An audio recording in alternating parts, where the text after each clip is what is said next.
Kia ora, Kia ora. my name's Gareth, I'm Roger. and together we're Roger and Gareth. and welcome along to this Rainbow Walk Tour brought to you by pridenz.com and walktours.nz.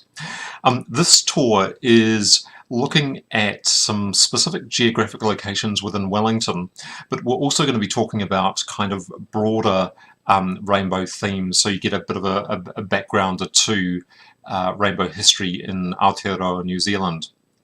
Now the tour lasts around about an hour, and we're going to start at the City Gallery in Civic Square, and I'll show you where that is shortly. But first we should say thank you to Dr. Alison Laurie And Hugh Young, upon some of whose research this tour is based. So thank you to them for that. Great. So just to give you an idea of where we are today, let's just take a look at this map, and we are just where that yellow dot is, so that's kind of in the Civic Centre in Wellington. Just zooming up a wee bit further, so we're quite close to the waterfront as well. And our first stop is actually the Michael Fowler Centre, so where that yellow dot is on the left. Yeah, so the building on the left is the Michael Fowler Centre, and Wellington has been really fortunate in the last few mayors to have really supportive mayors of the rainbow community. That hasn't always been the case, and Michael Fowler, for who the Michael Fowler Centre is named, is one case in point. Now, Michael Fowler ran for the 1977 mayoralty race against Carmen Rupe. Carmen didn't win, Michael Fowler did. And within a few years he was embroiled in a bit of a rainbow controversy when there was advertising that he vetoed on Wellington buses that bore the dangerously inflammatory slogan, lesbians, contact your local community, and then gave the PO Box address of the Lesbian Centre. Now, the City Council's Transport Committee had decided that the ad was to be rejected so as not to encourage deviations from the norm. And Michael Fowler himself vetoed the advertising on the grounds that a little boy might ask his mother what a lesbian was. Well, this action prompted swift protest both in Wellington and, interestingly, in San Francisco when Sir Michael visited there in July 1981. But even if Michael Fowler wasn't particularly rainbow friendly, his buildings have become so, really. He was by profession an architect. He didn't design the Michael Fowler Centre though, but he did in the early 1960s design the Wellington Overseas Passenger Terminal, now luxury apartments on the waterfront, and that was used for one of the Rainbow Devotion dance parties in the early 1990s. And then in 2016, the Michael Fowler Centre was lit up in rainbow colours to show solidarity with those killed in the Orlando nightclub massacre. Then in March 2018, following a vigil in Civic Square for Zena Campbell, who died in Aro Valley, the then Mayor Justin Lester lit up the building in the colours of the trans flag, and those colours are blue, pink and white. And then in March 2019, the Michael Fowler Centre hosted the 40th ILGA World Conference, seeing hundreds of rainbow delegates from around New Zealand and around the world, in fact, descend on Wellington.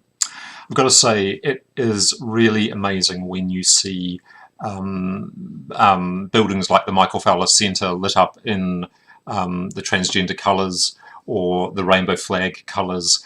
It really is quite something when you have a mayors of Wellington doing that, and you feel that kind of support coming from civic leaders. It's quite special. Forgot to mention at the start that actually we are live streaming this on YouTube, so we're not actually logged into YouTube because our computer is a bit slow. But if you'd like to get in contact with us, the email address is down the bottom of the screen there, walks@taonga.nz.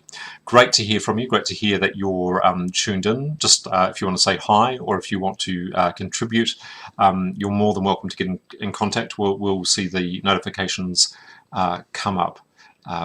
Yeah. So our next stop is actually just a wee bit further to the right, and this is Wellington Town Hall. And the Wellington Town Hall is where the yellow dot is.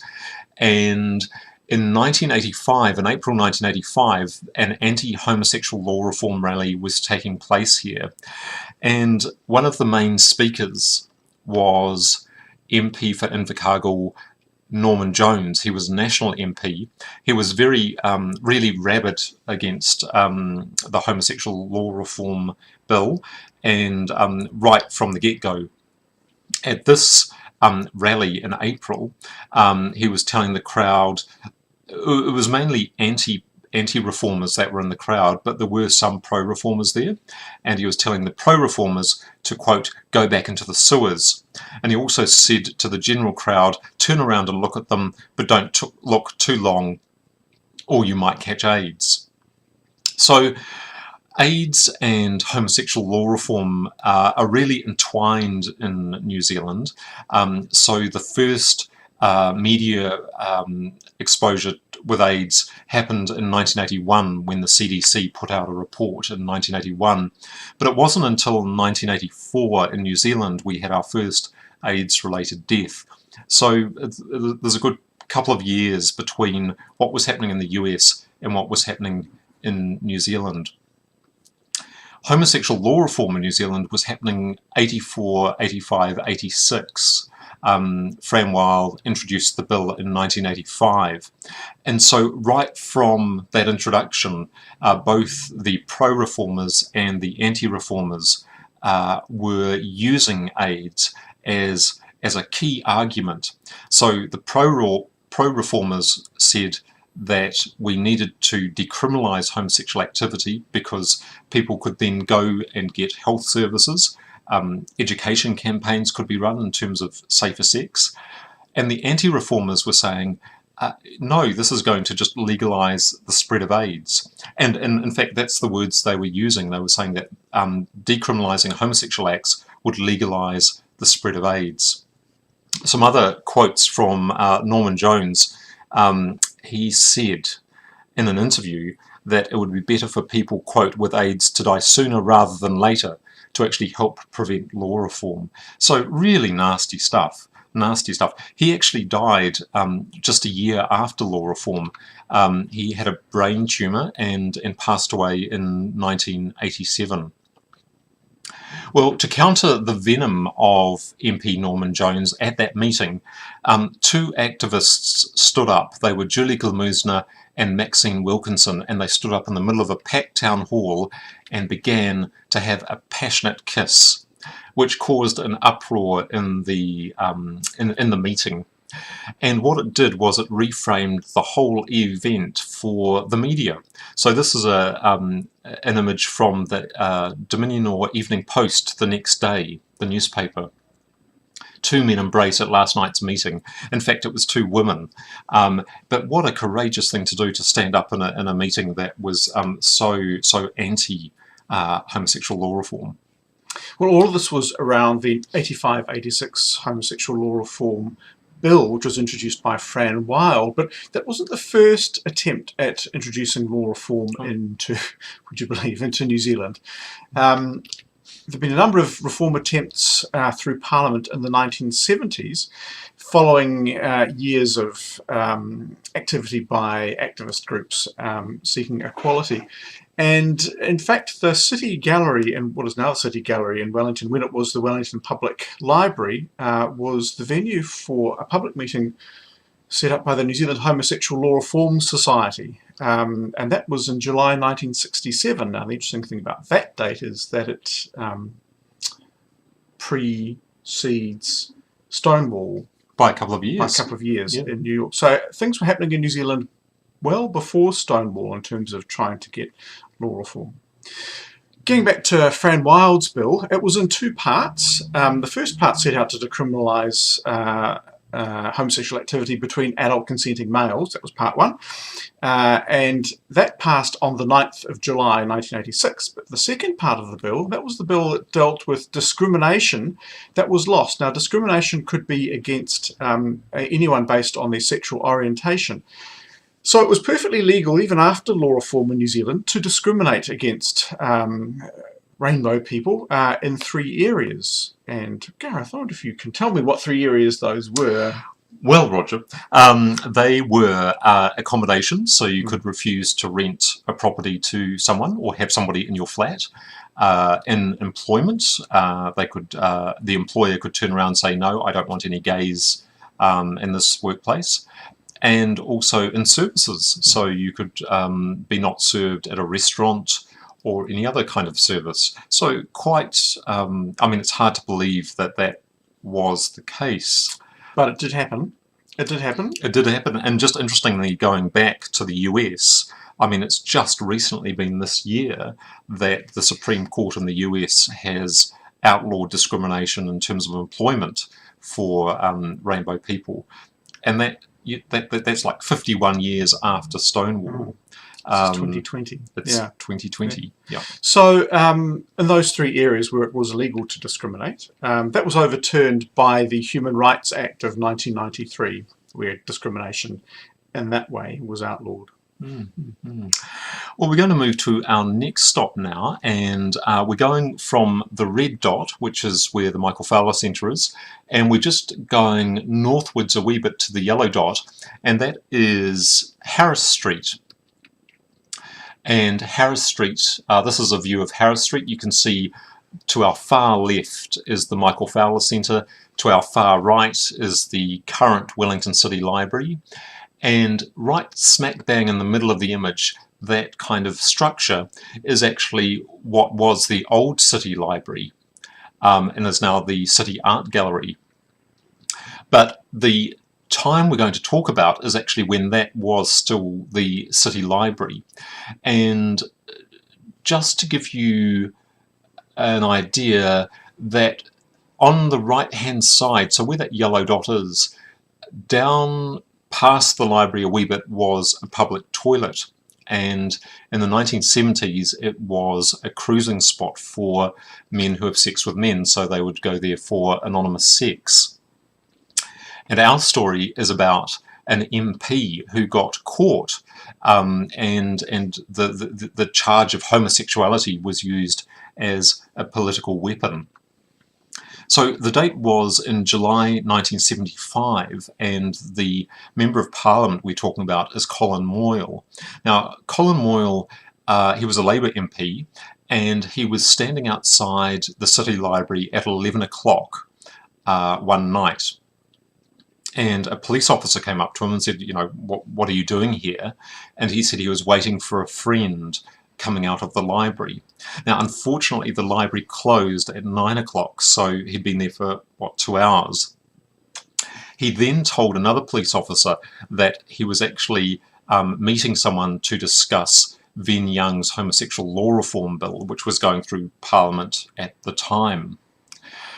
We'll jump forward to 1976, and in Parliament, the National Prime Minister, Robert Muldoon, outed Moyle in Parliament by saying that he'd been picked up for homosexual activity. Now, being called a homosexual or anything to do with homosexual activity was really bad. It was really bad in the 70s, you know, and certain, you know, some people, mainstream society thought it was really bad. It was not something to be proud of in terms of the legality, in terms of being a parliamentarian, holding an office. Yes, it wasn't a good thing at all. Unfortunately, Moyle kept changing his story a wee bit. Like, he told Parliament that it was he was trailing a cat burglar. He told the inquiry which followed that it had something to do with spying. Long end of the stick. Cutting this story short, I should say, he actually resigned from Parliament. He didn't need to resign, but in a later interview, he was saying that the whole incident just made him feel sick, and he resigned. But this is like one of the first times that homosexuality had been used as a political weapon. The other time was around the same period when Marilyn Waring was outed as a lesbian by the Truth tabloid newspaper. Well, moving on to our next stop now, and we're actually going from the red dot to the yellow dot. So it's just a hop, skip and a jump really. And the yellow dot is on the corner of Victoria and Harris Street. And so this is, or was, the site of an establishment called Le Balcon, which was the balcony, which was set up by Carmen Rupe. Now, Carmen Rupe is a performer as well as being an activist, particularly around anti-discrimination causes and HIV/AIDS, an entrepreneur and a brothel keeper. Carmen was born in 1936, grew up in Taumarunui in the central North Island, and relocated to Auckland and then Wellington. First began drag performance while doing compulsory military service, then moved to Sydney's King's Cross in the late 1950s and became Australasia's first Maori drag performer, and from that time lived as a woman. Came back to Wellington in 1967 and established the International Coffee Lounge and this venue here, Le Balcon. It was on the corner there of Harris and Victoria Streets, as we said, and it was above the Hurry Up Shoe Repairs. Here's a great sort of a sketch from the time. It was an entertainment establishment, and it catered to mixed audiences and could accommodate up to 400 people, so it was quite a substantial enterprise. It was a variety nightclub and included striptease shows, and according to the late Dana DeMilo, it was never advertised as such, but it was widely known to be a transgender review. We've got a playbill here from, well, this is a photo, a great photo of what it was like back in the day. And this is a playbill from one particular night in the 1970s, and on this night you could see the Paris by Night review, which included the Jungle Slave Girl, and you could see the routines Schoolgirl Expelled, Spider-Woman and Go-Go Fantasia. So just to give you a taste of the sort of things that you could see there.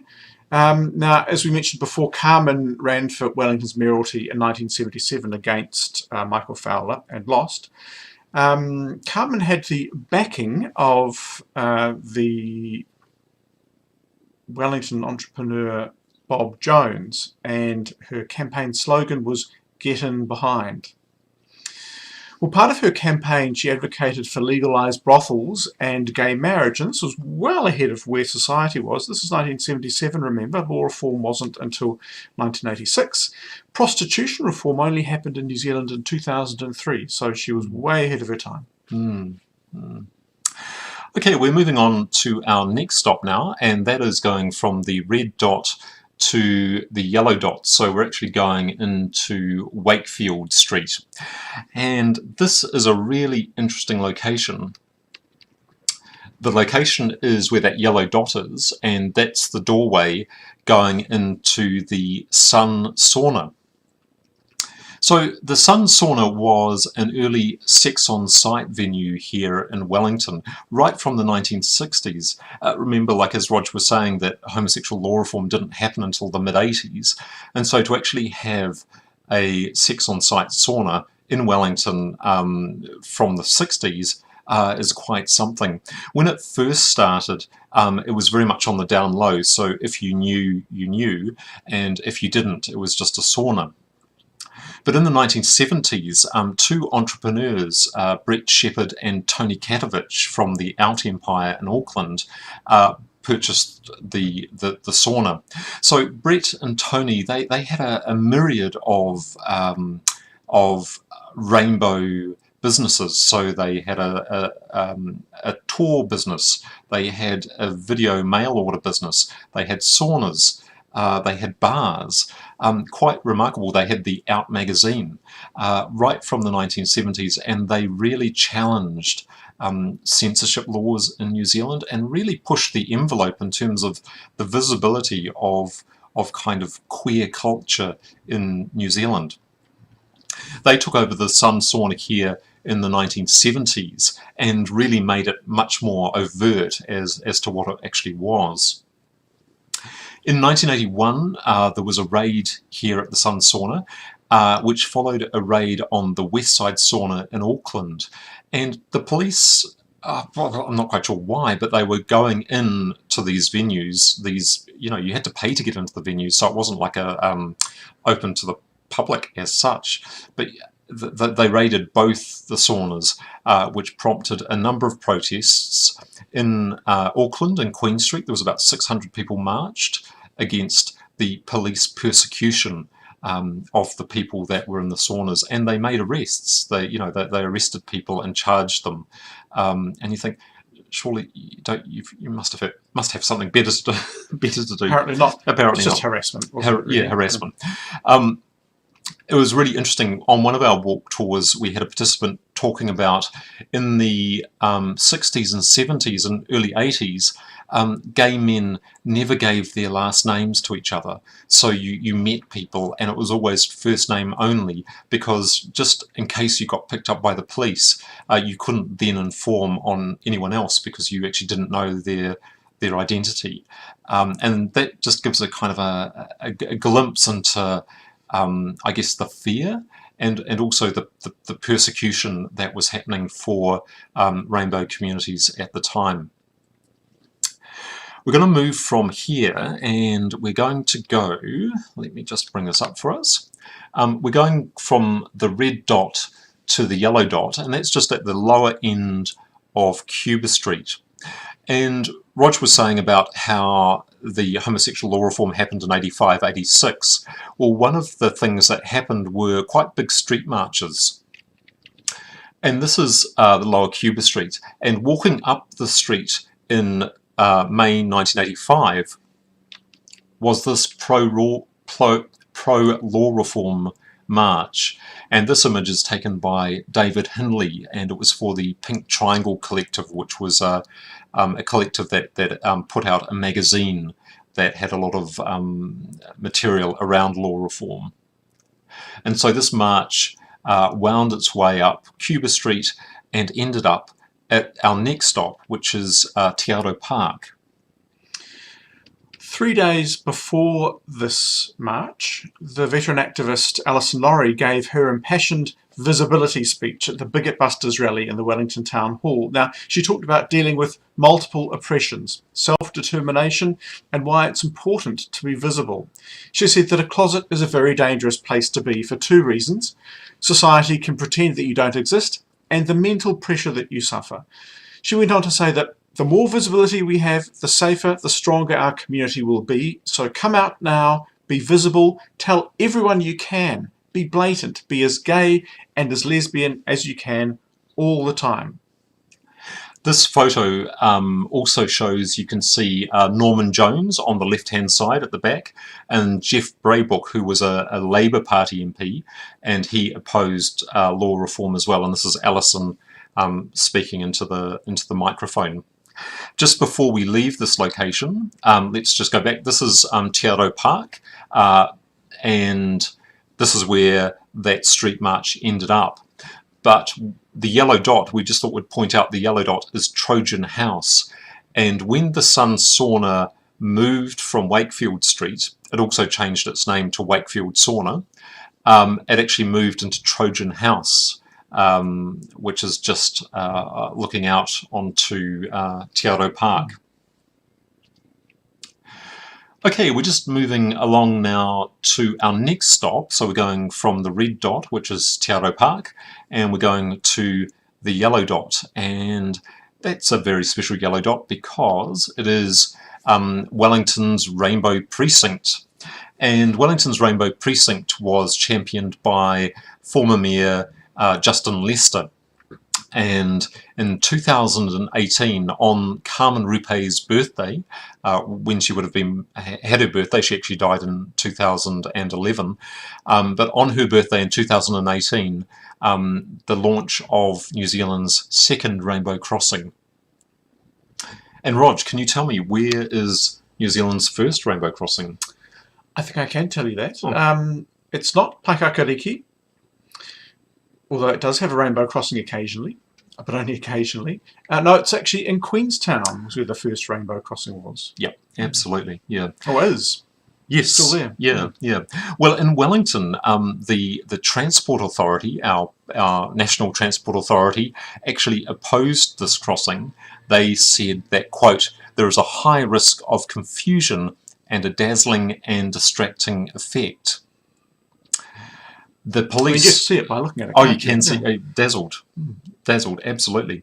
The police also opposed the crossing, saying that there would be injuries from it, from crashes, and I guess if people are dazzled by the colours.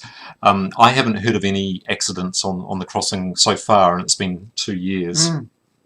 But yeah, also in this rainbow precinct we have Carmen Rupe, who is immortalised on our pedestrian traffic lights, and you can see that the pedestrian traffic lights are where the pedestrians are kind of standing.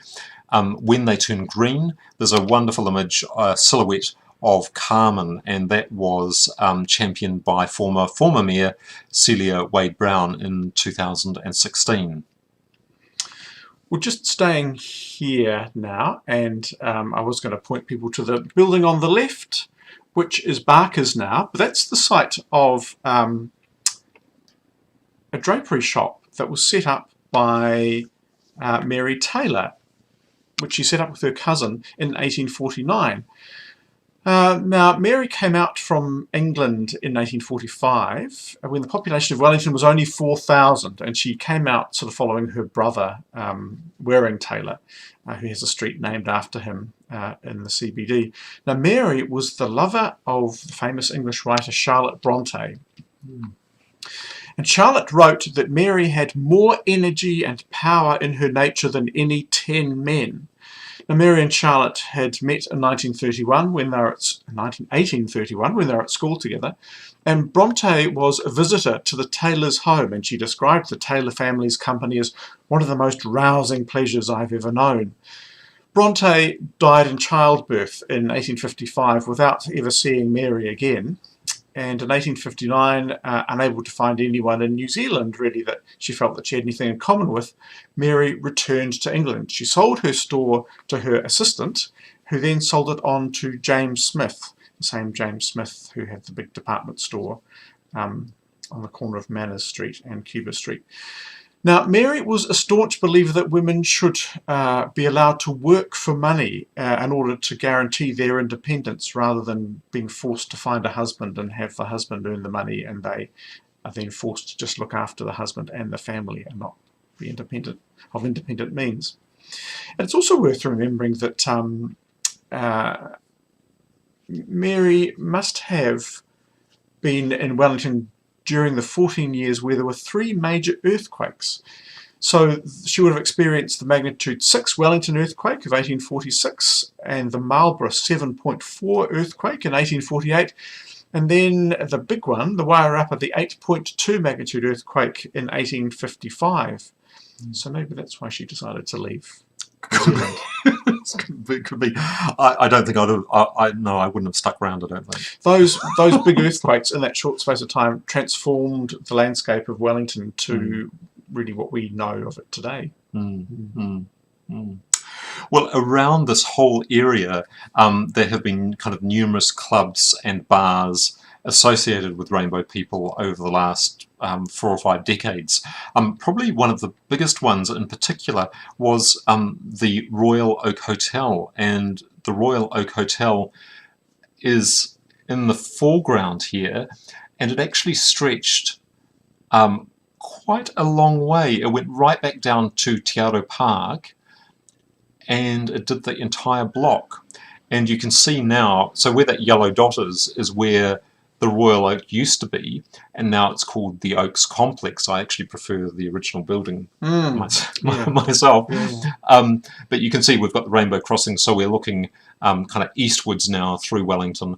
But yeah, it was such a huge hotel. It had a number of bars that were known as meeting places for Rainbow people in the 50s, 60s and 70s, and then the Oaks Complex was built in the late 70s.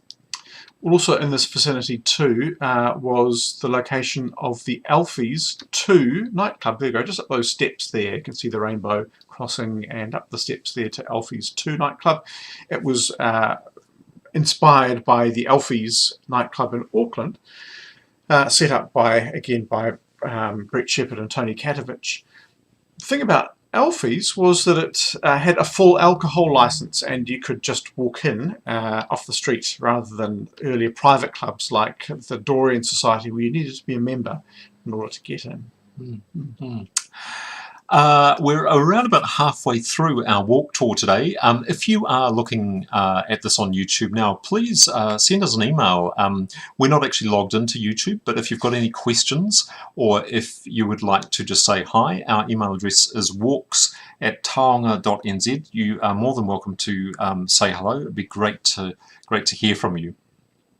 We're moving to our next stop now, so we're going from where Alfie's was, and we're going to cross Victoria Street, so we're going westward, and we're going to the yellow dot, and the yellow dot is just around Edward Street, and that is the site of Caspers, and Caspers Bar was a bar in Wellington from about 93 to 1997. It was a very popular bar, and just you can probably tell from the image, quite a small narrow bar where the two people are standing. That was one of the exits, and then there was another entrance just a bit further along. In the same vicinity we had the Escape nightclub, and that was famous for Dudes dances, and Dudes was an acronym, DOODS, and that stood for Dykes Out of Debt, and it was a really great community initiative to fundraise for people that were in financial difficulties, and so they happened there in the 1990s, and that was at the Edward Street Cafe. Well, just a block over from where we are now, into Willis Street, was the fourth and final location for the Durian Society. Now the Durian Society, oh there we go, it's the yellow dot there, and that's that main road there that you can see is Willis Street. There we go. Roger Walker designed village. It was the first New Zealand organisation for homosexual men. This is the Durian Society, established in 1962. And it was in the Willis Street village here from about 1980 through to 1988. Now, as an organisation, even though homosexuality was kind of really at its core, it wasn't mentioned in the club rules or minutes. Its stated objective was to promote among its members an honest desire to serve the development of friendship, mutual respect and tolerance in all its aspects. It was primarily a private social club, and it avoided political action. But in 1963, it took the first steps in New Zealand towards law reform by forming a legal subcommittee which collected books and other resources about homosexual law reform. So this led to the formation of the New Zealand Homosexual Law Reform Society. Now the Durian had a number of different locations around Wellington, including at one stage it was on Lambton Quay, just up by Cable Car Lane there. It had an all-male policy for some time. Now lesbians weren't accepted as members or even guests, but by the time it got to the Willis Street Village it was open to all. Well, let's move to our next stop now, which is we're going from the Willis Street Village with the Durian Society, and we're going to Wolcott Street, so the yellow dot, from the red dot to the yellow dot, and we're going there, and you can see that there's a Majestic Tower now that's called the Majestic Centre. We're going to talk about two things here. One is the lovely wooden building on the corner, but before that we have the building on the right. Now this is a photo from the 1970s, and I'll just point out that the lovely building on the corner was actually transplanted from that corner, and its original location was actually just a bit further up Wolcott Street, so that's the building on the left you see. To the right of that we had the Wolcott Street Chambers. And now this was a really interesting and pivotal location for rainbow activism in the 70s and 80s, because it was the location for a number of different organisations. For instance, it was the site of the Women's Resource Centre, the Hecate Women's Health Collective, the Lesbian Centre, the Lesbian and Gay Rights Resource Centre, and the Gay Community Centre. So all these different organisations were occupying this one building. So the Gay Community Centre was the location of Wellington's gay phone switchboard. And this is at a time pre-internet, pre-cell phones, so there was no social media, no internet, and people could call up this phone number and get support, get counselling, get information. Again, this is a time when homosexual activity was still illegal, and so it was a confidential service. And that's where it started from. It was in the basement of this centre at 6 Wolcott Street.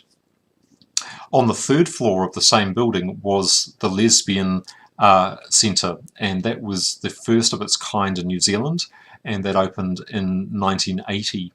And also on the 3rd floor was the Lesbian and Gay Rights Resource Centre, and that was a real focal point for law reform.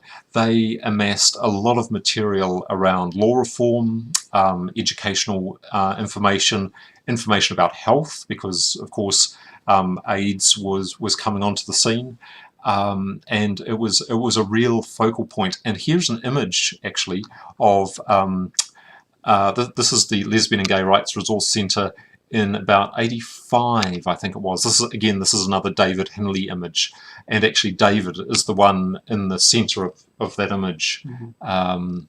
So a lot of planning went on there. So why do you think, Rog, it was important to have our own kind of library, our own resource centre? Lots of different reasons. One is to collect materials, I guess, for law reform, but also traditionally in libraries it was awkward, shall we say, if you're looking for books on homosexuality, because often they were not held on the shelf but behind the desk. You needed to ask for them, or if they were on the shelf they were classified via the Dewey Decimal System, which classified them amongst mental health issues. Which isn't quite... No, it wouldn't have been a positive experience. No, I mean, no. if you're looking for yourself, it would not have been a particularly positive experience. Yeah. So yes, and the other thing is that because it was illegal, homosexual activity was illegal, people didn't want to really tell their personal stories because actually, you know, you didn't want to be outed as such. So the Lesbian and Gay Rights Resource Centre started gathering all this information and became a focal point not only for the activists but also for arsonists. And the centre was firebombed twice, once in 1985, so that's during law reform, but actually then after law reform had passed, it was firebombed again on the 11th of September 1986. And here's a photo, another David Henley photo, and this shows Phil Parkinson, who was heavily involved in the centre, looking through the damaged remains of the centre. And just to make sure we kind of knew the thinking behind the arsonist, they twinked fag into the wood. Now, they never actually caught the arsonist or arsonists, but one thing that it did do was it really prompted the community to think about how can we securely store our memories, our archives, our taonga, and this is where the formation of the Lesbian and Gay Archives of New Zealand kind of came from. And the Lesbian and Gay Archives of New Zealand are now housed within the National Library, and so it's in a more secure space. It's still a community archive, but it's more securely held. Well, let's turn our attention now to the lovely wooden building on the corner of Wolcott and Willis Streets. That's now a popular bar and cafe, but in the past it's been, when it was up the hill a bit further, as Gareth mentioned, it was a brothel, but it also was a family home, and that's how it started. It was built in 1902, and it was the house of Dr. Henry Pollen and his family, including his daughter Effie. Now, Effie was born in 1879, and she's mainly remembered these days as for her long-term relationship with the New Zealand poet Ursula Bethel. They were together for over 30 years. Here's a lovely shot of Ursula and Pussycat. Now, the two met in London in 1905, and they lived overseas for many years. They didn't return to New Zealand to live until they were in their 40s, When Pollen returns to New Zealand, Bethel follows, and the two lived together from 1919 in Christchurch. Although because of the social mores of the time, they didn't want to be known to be together as such. So when they ventured out into the public, if they took a tram into town, for instance, they'd take the same tram, but they wouldn't sit together, which is kind of a sad indictment, really. Anyway, Effie kept house and supported Ursula so that she could write, and Ursula Bethel wrote most of her poetry during this period, describing their life together, their house, and their friends. A few days after Bethel's 60th birthday party in 1934, Pollen complained of severe headaches. She went to bed and died 3 weeks later of a brain hemorrhage. Now, the distraught Bethel wrote openly of her grief for Pollen in letters and in the 6 memorial poems composed on the anniversaries of Pollen's death. In the 6th and final poem, Spring 1940, she asks God to match spring with vision, spirit of beauty bring, with your persuasive love to the inward eye awakening, lest, looking on this life to count what time has taken, I cannot bear the pain. Sad. Yeah. We should just say hello to Michael Moore, who is with us this afternoon, which is really lovely to see you or hear from you, Michael. Michael was one of the founding people of GAP, the Gay Association of Professionals here in Wellington, which has turned into, in the last couple of years, maybe 10 years, I can't remember when, Rainbow Wellington. And so Michael was saying in his email that he needs to, quote, I must write some history up for you to share. And that would be amazing. Great. So thank you. Thanks, Michael. Yep. Yeah, no, it'd be great to incorporate that into these tours. We're going to go for a lovely little walk now in our minds. And we're going from the red dot all the way up Willis Street and then into Lambton Quay, and we're at the yellow dot. And so that yellow dot is here, and the reason why we've picked this photograph is because there is an earlier photograph from 1873 taken from pretty much the same location, and that's 1873 on Lambton Quay. And what we have here is almost in the middle is St Andrew's Church. Now St Andrew's Church nowadays is on the terrace, but for a time St Andrew's was here on Lambton Quay. To the right of it we have the Supreme Court, and then to the right of that, which we can't see in the image, is Henry Britton's chemist. Now the reason we're talking about Henry Britton and his chemist shop is that in the 1870s a very young Robert Gant was working there. So he was training to be a chemist. He had come from the United Kingdom and was training to be a chemist, and one of the things that Robert loved was theatre, and he also loved photography.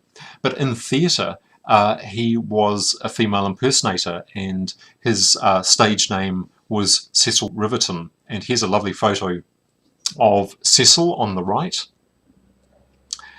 And the Evening Post in 1881 declared that Cecil had achieved a pronounced success in the part of Little Buttercup in the production of HMS Pinafore. But probably nowadays Robert is more known for his photography. He had a wide variety of photographic interests. He liked young men, he liked shoes, he liked beheadings. At the time there was quite a fascination with execution scenarios, and so there were these aren't real beheadings, they were kind of mock beheadings, quite theatrical, but they would also do kind of theatrical poses as well.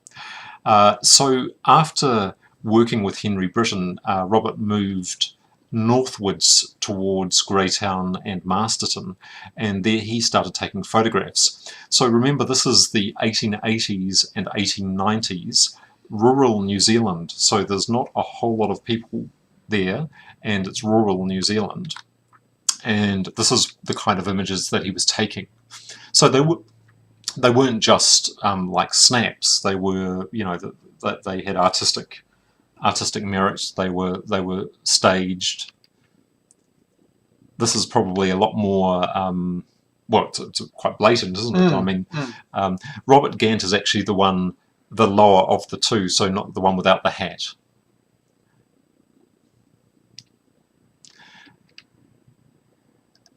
And these images here, this is Charlie Hay, and Charlie was the son of the Greytown butcher, and Robert met Charlie and photographed him, but then they developed a relationship, and they actually moved back to Wellington between about 1905 and 1908, and they spent, I think it was around about 25-30 years together, a long-term relationship. They lived in Seatoun together, and then when Robert died, his imagery was passed on to Charlie, and the reason we have these amazing images is because Charlie then passed them on to his family, and then his family deposited them with the Alexander Turnbull Library. A lovely love story, and it's just amazing, one, that these photographs were taken in the first place, but two, that they have survived all this time and are now cared for by the Alexander Turnbull Library.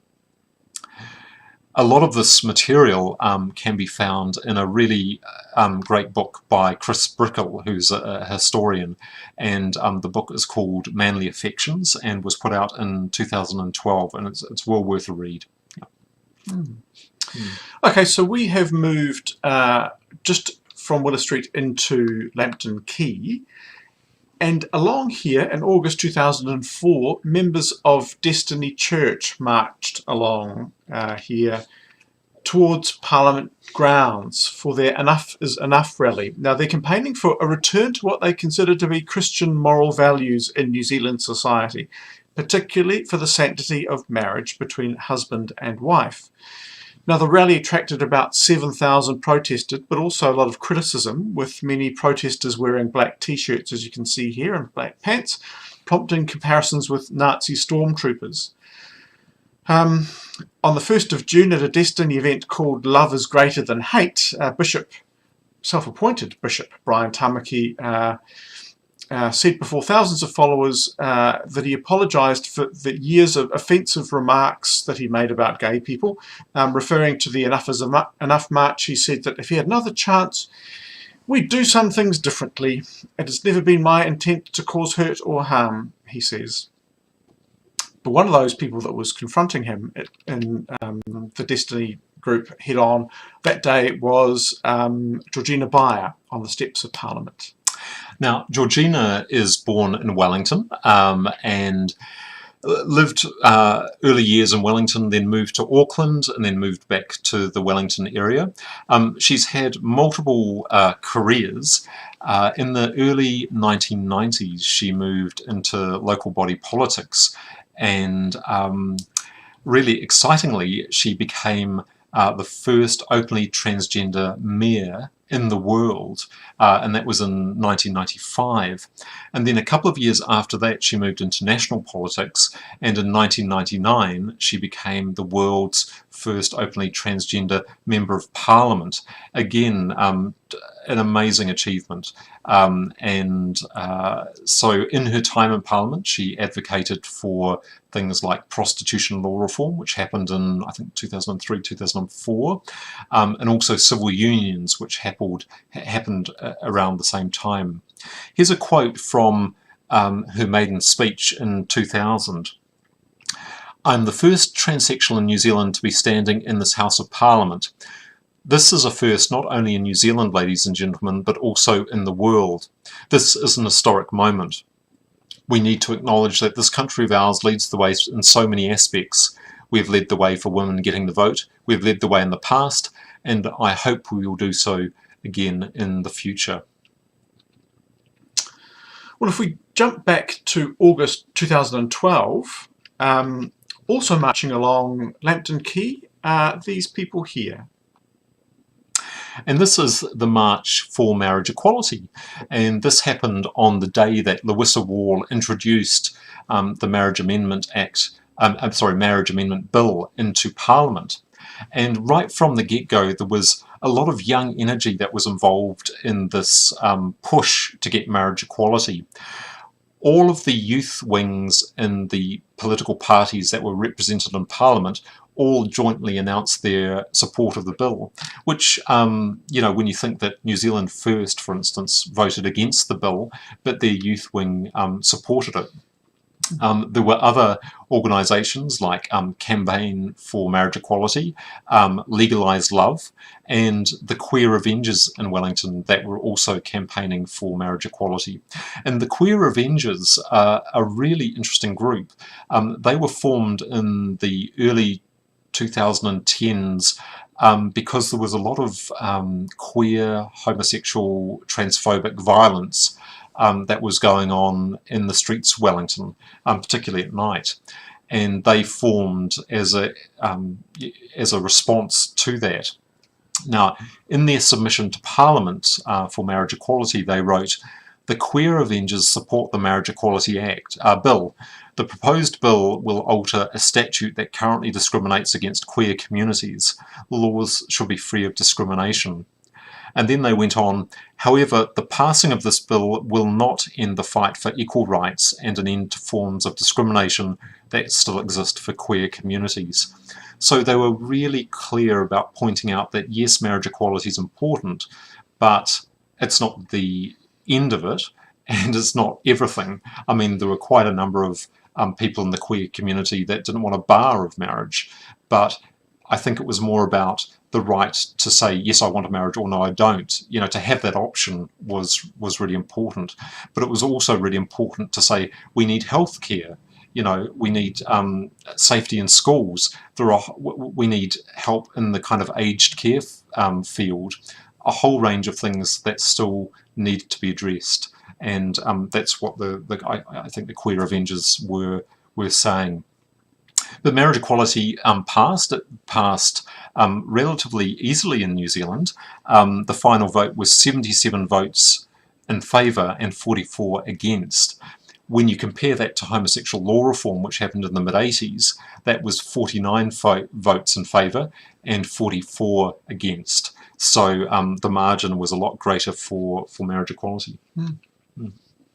Well, speaking of activism, activism takes many forms, from street marches like we saw just then to doing what we would be doing today if we were on the street, being visible, but also to things like having a passionate kiss on the street. And that's what Neil Costello was doing back in the mid-1980s. Here's a lovely photo of Neil. This was taken of Neil by David Hindley again, and it was to highlight the increase in queer bashings that were happening during homosexual law reform.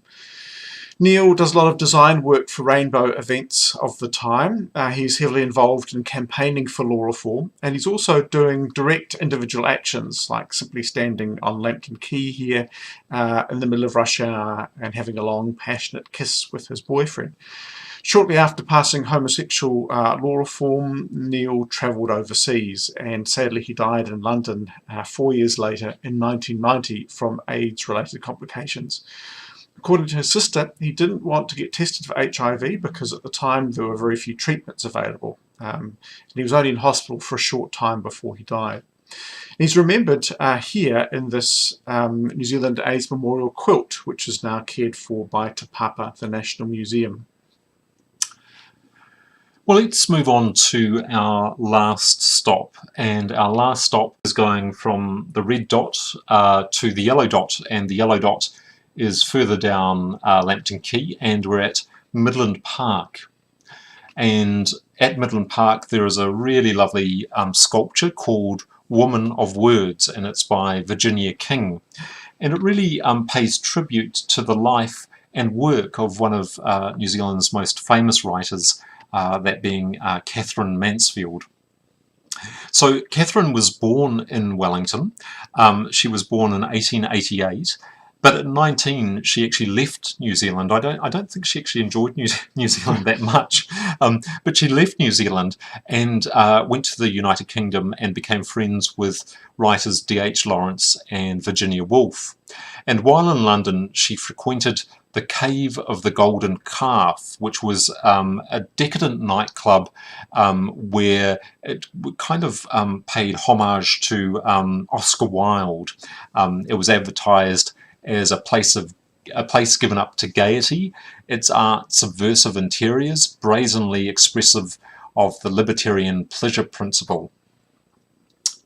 Well, in 1917, unfortunately, Catherine was diagnosed with tuberculosis, and that actually led to her death at the age of 34 in 1923. Catherine had a number of relationships, same-sex relationships, both well documented with both men and women. Her first same-sex relationship that we know of was with a schoolgirl called Marta Mahupuku, and Marta and Catherine were at school together in Wellington, and Marta was a wealthy young Maori woman, and they went to school together. Mansfield wrote of Marta, "I want Marta. I want her as I have had her, terribly. This is unclean, I know, but true." Well, the second relationship that we know of was with Edith Kathleen Bendel, and Mansfield writes and posts letters to her in violet ink. She invites her to stay alone with her in the family batch over in Days Bay, and Mansfield writes in her journal, "Last night I spent in her arms, and tonight I hate her, which being interpreted means that I adore her, that I cannot lie in my bed and not feel the magic of her body. I feel more powerfully all those so termed sexual impulses with her than I have with any man." Well, we'll end this tour with another fabulous quote from Mansfield from almost 100 years ago.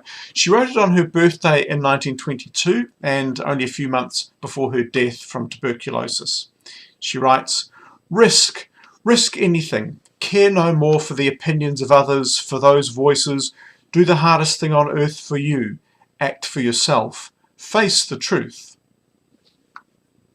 That's a really fantastic quote, isn't it? It's a really fantastic quote. And writing that on her birthday just a year before her death. Or just a few months before her death, yeah. Hey, well, thank you so much for joining us on this Turquoise walk tour of Wellington. Really hope that you've enjoyed it and got some useful, interesting stories from it. We've really enjoyed bringing it to you. Our thanks go to Dr. Alison Laurie and Hugh Young for allowing us to use some of their research in this tour. We do tours every month in a physical sense. We go and do these as a walking tour in the physical sense, but we're also doing these virtually as well. So please make sure you check out the other videos. If you are in Wellington and you'd like to go on a walk tour, look at the website walktours.nz and find when the next physical walk tour is happening. But from me, Gareth. And from me, Roger. Ka kite. Have a great afternoon. Bye.